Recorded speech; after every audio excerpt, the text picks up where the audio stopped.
नमस्कार दोस्तों, स्वागत है आपका एमपीपीएससी अस्त्र अचीवर्स में। आज हम डिस्कस करने जा रहे हैं paper 1 unit 5 Holkar dynasty. Gondwana dynasty हम लोग ऑलरेडी डिस्कस कर चुके हैं, उसका वीडियो आपको हमारे यूट्यूब चैनल पर मिल जाएगा। आज हम डिस्कस करने वाले हैं होलकर डायनेस्टी। तो चलिए स्टार्ट करते हैं होलकर डायनेस्टी। होलकर डायनेस्टी को समझने से पहले हमें मराठा एम्पायर का बैकग्राउंड भी समझना होगा, वहीं से हम लोग लिंक बना सकेंगे होलकर डायनेस्टी का। अगर हम बात करें 70-20 से 70-40 के बीच के टाइम पीरियड का, इस टाइम पर रूल हो रहा है पेशवा बाजीराव फर्स्ट का। ये है रणवीर सिंह, जो घोड़े पर सवार हैं, और ये पीछे आपको दिख रहा है शनिवार वाड़ा, जो कि बाजीराव बस्तानी मूवी में भी मेंशन किया गया है। ये इनका हेडक्वार्टर है। इनके अंडर मराठा एम्पायर का काफ़ी रैपिड एक्सपांसन होता है 1720 से लेके 1740 के बीच में। 20 साल की उम्र से लेकर 40 साल की उम्र का इनका टाइम पीरियड रहता है, क्योंकि इनका डेट ऑफ बर्थ रहता है 1700। और इनकी जो समाधि है वो है रावड़खेड़ी खरगोन में, जो कि मध्य प्रदेश में है। और ये क्वेश्चन एमपीपीएससी प्रीलिम्स में पूछा जा चुका है। जब ये रैपिड एक्सपांसन करते हैं, मालवा, राजपूताना और गुजरात के कई सारे एरियाज को ये कैप्चर कर लेते हैं। तो इसके फलस्वरूप इनको ज़रूरत महसूस होती है कि मुझे एक कॉन्फेडरेसी बनानी पड़ेगी, क्योंकि मैं अकेला इतने सारे एरियाज को नहीं संभाल सकता। उसी के चलते इंदौर रीजन ये होलकर को, ग्वालियर रीजन सिंधिया को, धार रीजन पवार को, बड़ौदा रीजन गायकवाड़ को एंड नागपुर भोसले को हैंड ओवर किया जाता है। और फैक्ट्स आप मॉडर्न हिस्ट्री में भी पढ़ते हैं। अब हम बात करते हैं मराठा एक्सपांसन ओवर मालवा की। तो अगर देखा जाए, इन्वेजन तो काफ़ी पहले से स्टार्ट हो गए थे, बाजीराव के पहले से भी। लेकिन बाजीराव फर्स्ट के टाइम पे ही मराठा रूल को एक्चुअली स्टेब्लिश किया गया मालवा के रीजन पे। रीजन्स क्या थे मराठा अटैक्स के? रीजन दो थे। एक तो जो रूल किया जा रहा था मुगल सूबेदार्स के द्वारा, वो बहुत ही एक्सप्लॉयटेटिव और टायरेनिकल था। दो मुगल सूबेदार थे, गिरधर बहादुर एंड दया बहादुर। साथ ही साथ मराठा एम्पायर को अगर बड़ा एम्पायर बनना है तो मालवा का फर्टाइल रीजन भी कैप्चर करना होगा। इसी के चलते कई सारी बैटल लड़ी जाएंगी, जिसमें सबसे पहली बैटल होगी बैटल ऑफ सारंगपुर। ये लड़ी जाएगी 1724 में। ये पहला मेजर कैंपेन होगा मराठा एम्पायर का, जिसको लेड करेंगे चिमाजी अप्पा एंड मल्हर राव होलकर। मल्हर राव होलकर ही हैं फाउंडर ऑफ होलकर डायनेस्टी, और चिमाजी अप्पा हैं बाजीराव फर्स्ट के भाई। इनको सपोर्ट करते हैं सवाई जय सिंह टू, जो कि जयपुर के रूलर थे। इस बैटल में गिरधर बहादुर की मृत्यु हो जाती है और दया बहादुर को नया सूबेदार बना दिया जाता है by Mughal authority. Second battle होती है बैटल ऑफ अमजेरा, जो कि होती है 1728 में। एक साइड होते हैं पेशवा बाजीराव, चिमाजी अप्पा एंड मल्हर राव होलकर, और सेकेंड साइड होते हैं दया बहादुर। इस बैटल में भी मराठा विक्टोरियस होते हैं, और बैटल ऑफ अमजेरा में ही फाउंडेशन ले हो जाती है मराठा एम्पायर की। और बाजीराव फर्स्ट मल्हर राव होलकर को बनाते हैं फर्स्ट मराठा सूबेदार ऑफ मालवा, इसी बैटल के आगे, बैटल ऑफ अमजेरा के बाद। फिर बात करते हैं हम बैटल ऑफ तिरला की, जो कि हुई थी 1731 में। मराठा की साइड से वही बाजीराव के भाई चिमाजी अप्पा होलकर और सिंधिया मिलके दया बहादुर पर अटैक करते हैं। इस बैटल में दया बहादुर की हो जाती है मृत्यु और मराठा सुप्रीमेसी हो जाती है स्थापित। उसके बाद 1732 में इस बैटल के जस्ट एक साल बाद बाजीराव फर्स्ट फॉर्मली डिवाइड कर देते हैं कॉन्फेडरेसी को। उसके बाद बैटल ऑफ भोपाल भी होती है, जिसमें कि मराठा और combined forces of Mughal and Nizam of Hyderabad, यहाँ पर भोपाल का भी रोल आएगा, जिसको हम देखेंगे।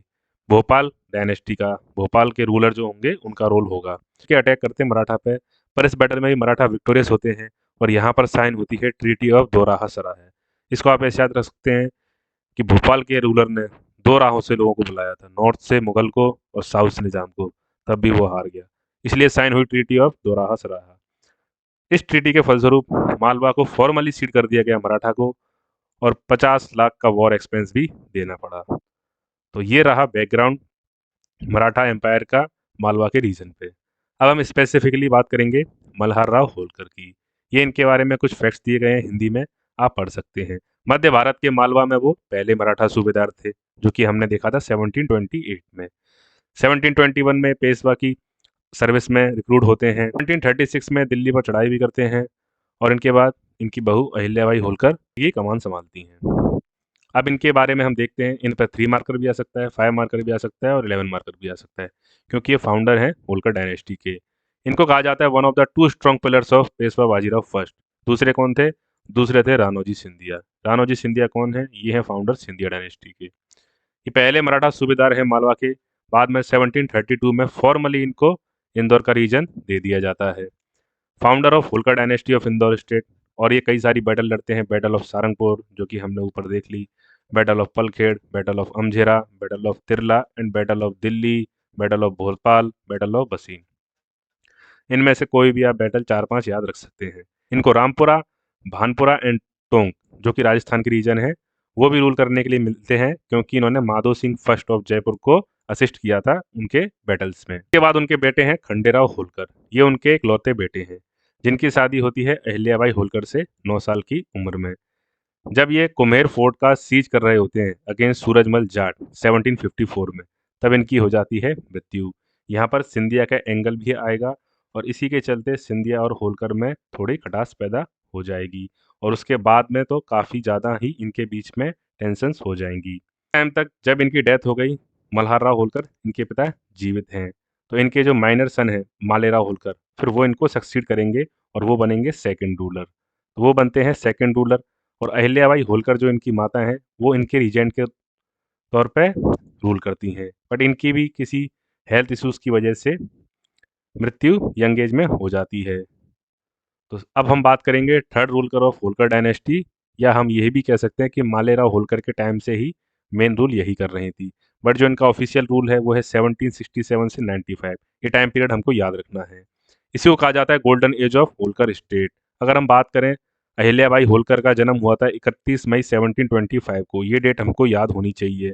इनके पिताजी का नाम था मानोकजी शिंदे, महाराष्ट्र में। खांडेराव से इनकी शादी हो गई थी 9 की एज में। खांडेराव हैं मल्हार राव होलकर के इकलौते बेटे। इनका टाइटल दिया जाता है लोकमाता। इन्होंने एडमिनिस्ट्रेशन संभाला था 1767 से, जब मालेराव होलकर की डेथ हो गई थी। और इनके चीफ कोर्टियर्स थे कुशाली राम एंड साहिर अनंत फंदी। इनके मिलिट्री हेड थे तुकोजीराव होलकर फर्स्ट, जो कि अडॉप्टेड सन थे मल्हार राव होलकर के, और यही बनेंगे अहिल्याबाई होलकर के बाद fourth ruler of Holkar dynasty. अब हम बात करते हैं कॉन्ट्रीब्यूशन ऑफ अहिल्याबाई होलकर।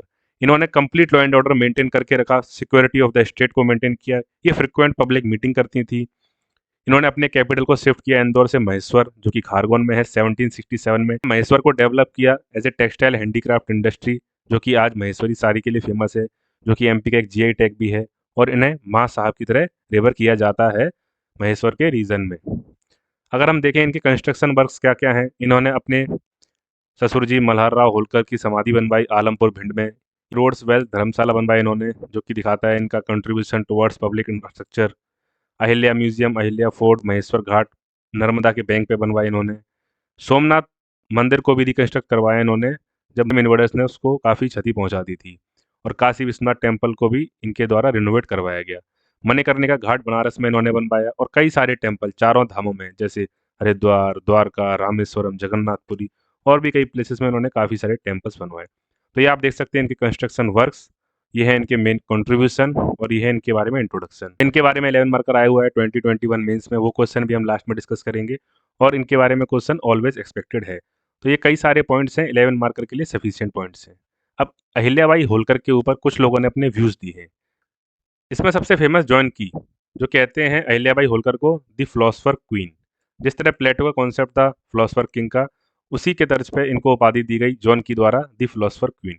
तो ये आप मेंशन कर सकते हैं इंट्रोडक्शन में या कंक्लूजन में। Jawaharlal Nehru the discovery of India में यह स्टेटमेंट इस्तेमाल करते हैं अहिल्याबाई होलकर के लिए। A period during which perfect order and good government prevailed, she was a very able ruler and organiser, highly respected and considered as saint. John Malcolm भी अपने एक मेमोर में इनके बारे में ये कहते हैं। और डॉक्टर हीरालाल शर्मा कहते हैं कि रानी अहिल्याबाई होलकर ने रामराज को ट्रू सेंस में स्टार्ट किया, और उनका जो नाम है वो गोल्डन लेटर में लिखा जाएगा इंडियन हिस्ट्री में। तो जब आपको कंक्लूड करना हो तो इन चार में से जो आपको अच्छा लगे वो कोट आप मेंशन कर सकते हैं।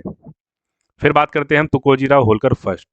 तुकोजीराव होलकर फर्स्ट ये वही है military commander of Ahilyabai Holkar के टाइम पीरियड में फर्स्ट एंग्लो मराठा वॉर लड़ी जाएगी। ये भी अडॉप्टेड सन थे मल्हार राव होलकर। इन्होंने अहिल्याबाई होलकर को उनके एडमिनिस्ट्रेशन में काफ़ी मदद किया और बाद में उनके मिलिट्री हेड भी बने। अहिल्याबाई होलकर की डेथ के बाद इन्होंने ही होलकर डायनेस्टी की रीन को संभाला, और ये फोर्थ रूलर बने इंदौर स्टेट के। चलिए जरा रिकैप करते हैं। फर्स्ट रूलर कौन थे? Malhar Rao Holkar. Second ruler Malerao. Third Ahilyabai and fourth Tukojirao Holkar first, जो कि मिलिट्री हेड थे अहिल्याबाई होलकर के।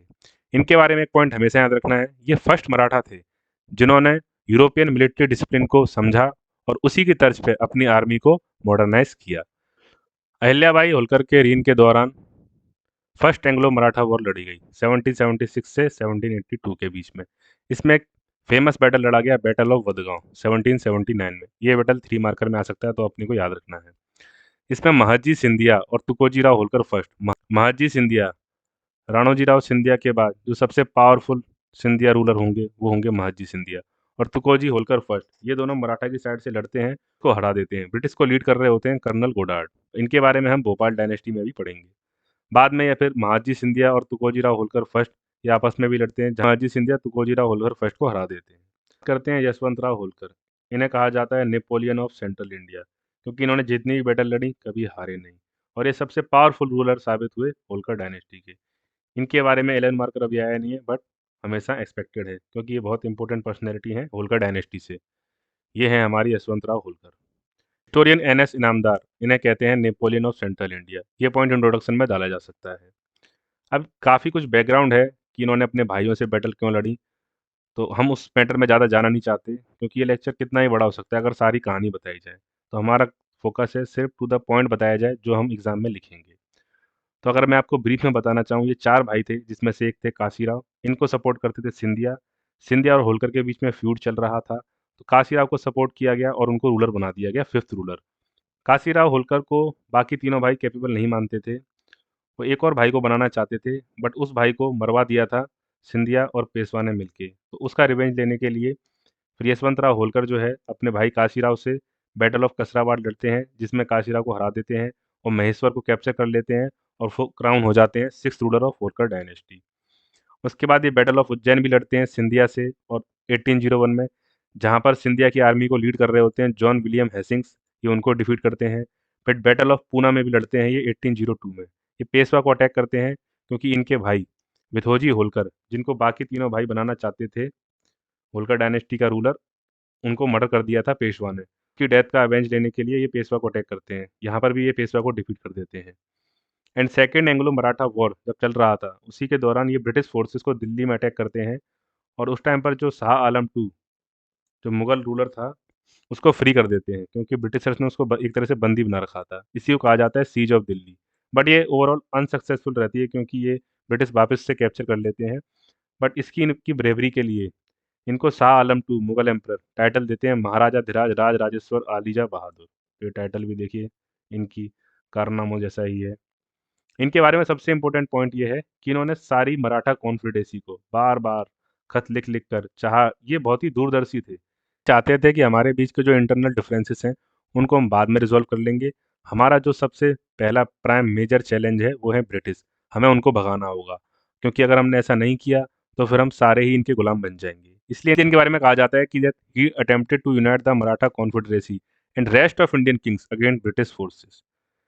लेकिन बाद में ये फिर ट्रीटी साइन कर लेते हैं, the treaty of Rajghat with east India company इन 1805। लेकिन ये ट्रीटी भी इक्वल टर्म्स पे थी। इकलौते किंग हैं इंडिया में जिनको ब्रिटिश ने अप्रोच किया कि भाई तुम हमसे पीस ट्रीटी साइन कर लो इक्वल टर्म्स में। इस ट्रीटी के अंतर्गत ईस्ट इंडिया कंपनी ने इनको रिकॉग्नाइज किया एज ए सोवरेन किंग, और इनकी सारी टेरिटरीज इनको लौटा दी, और साथ में यह भी रीअफर्म किया कि हम तुम्हारे इंटरनल मैटर्स में इंटरफेयर नहीं करेंगे। तो आप देख सकते हैं ब्रिटिशर्स किसी के साथ इक्वल फुटिंग पर ट्रीटी कर रहे हैं, तो वो कौन है? वो है यशवंत राव होलकर। तो यह इनकी महानता के बारे में बताता है। ये सक्सेसफुल रहे ब्रिटिश को अपने स्टेट से भगाने के लिए। साथ ही साथ इन्होंने तैयारी भी शुरू कर दी कि मैं ब्रिटिश को इंडिया से भगाऊंगा।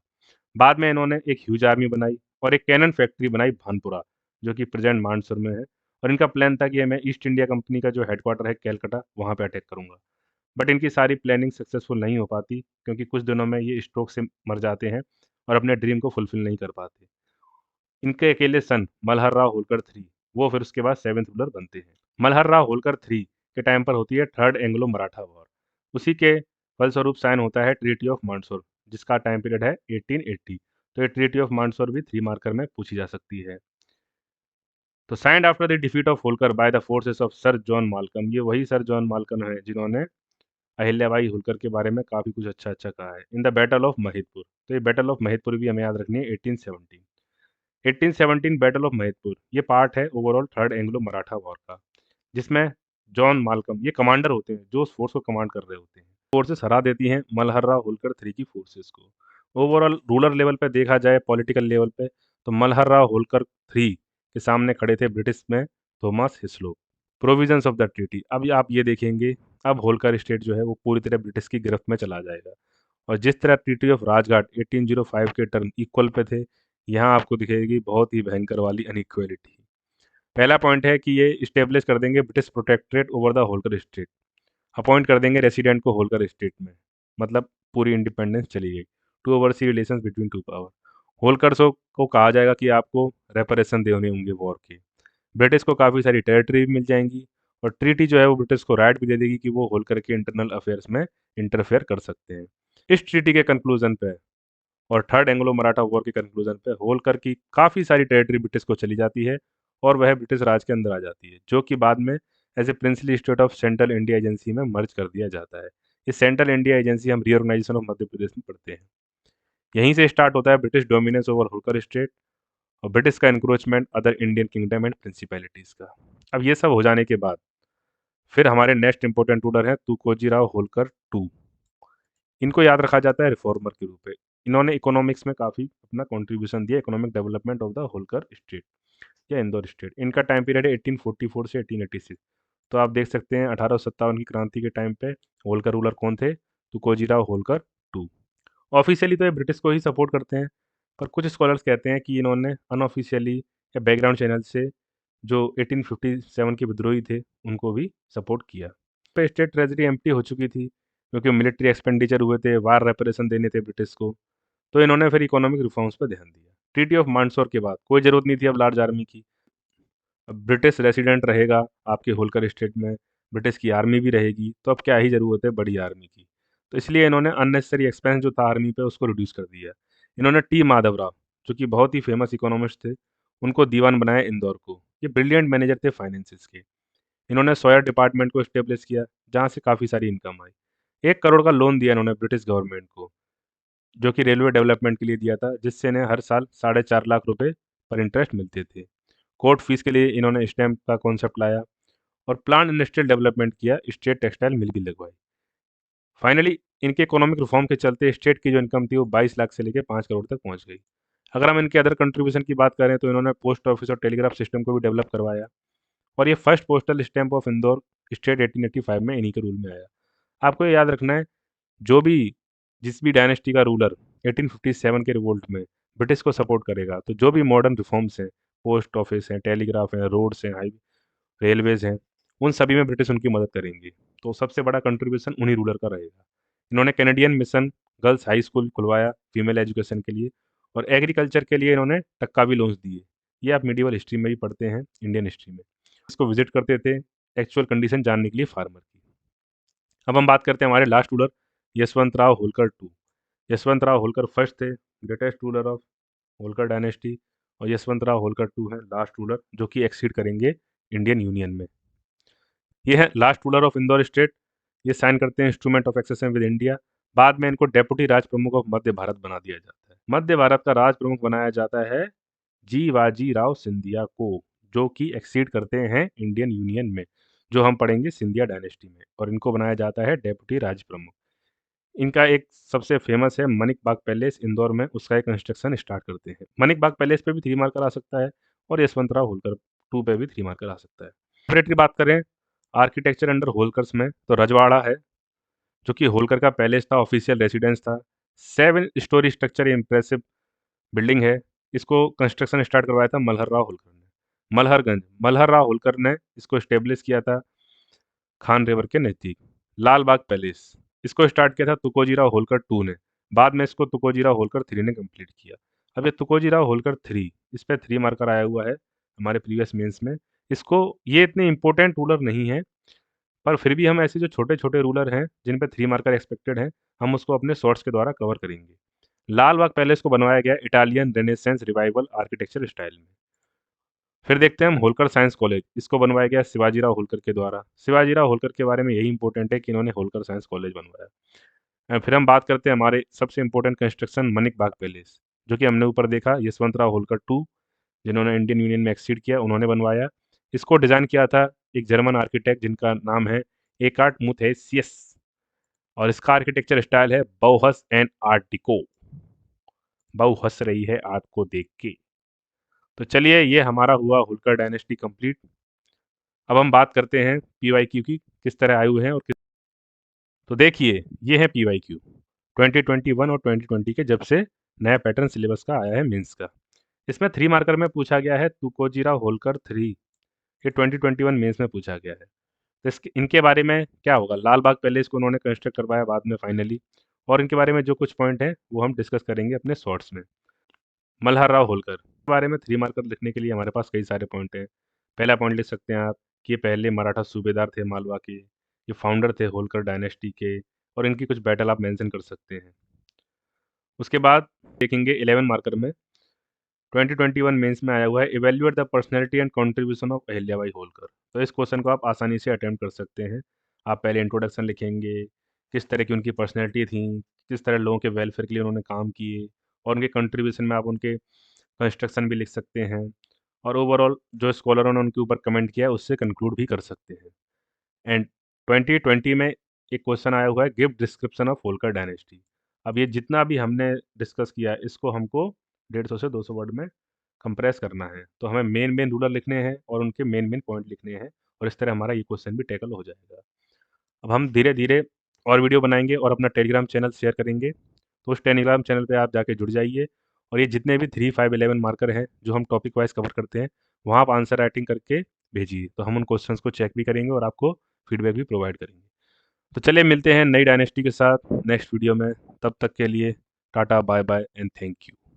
सब्सक्राइब कीजिए चैनल को, अपने दोस्तों के साथ शेयर कीजिए, जिससे हम इतना बेहतरीन कंटेंट आपके पास और लाते जाएं।